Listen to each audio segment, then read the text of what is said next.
10.5 പവനിൽ കൂടുതൽ സ്വർണ്ണം ഉണ്ടെങ്കിൽ ഒറ്റ തവണ മാത്രം സക്കാത്ത് കൊടുത്താൽ മതിയോ? അല്ലെങ്കിൽ ഓരോ വർഷവും കൊടുക്കണോ? 10.5 പവൻ 85 ഗ്രാം എന്ന് പറയുന്നത് സ്വർണത്തിന്റെ നിസാബാണ്.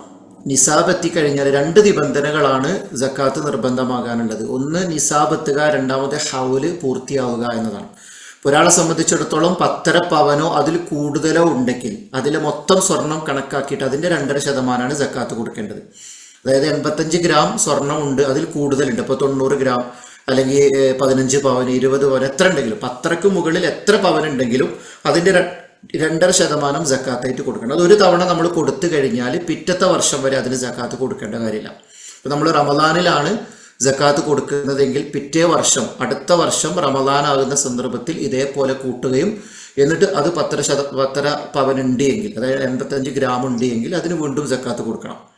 അങ്ങനെയാണ് ഓരോ വർഷം പൂർത്തിയാകുമ്പോൾ ഹൗല് പൂർത്തിയാകുന്ന സന്ദർഭത്തിൽ അതിന്റെ നിസാബ് എത്തിയിട്ടുണ്ടെങ്കിൽ അതിന് ജക്കാത്ത് കൊടുക്കണം.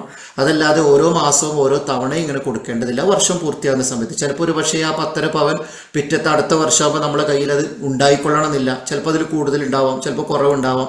ഉണ്ടെങ്കിൽ ജക്കാത്ത് കൊടുക്കണം, ഇല്ലെങ്കിൽ കൊടുക്കേണ്ടതില്ല. ഇതാണ് അതുമായി ബന്ധപ്പെട്ട് സൂചിപ്പിക്കാനുള്ളത്. വല്ലാഹു അലം.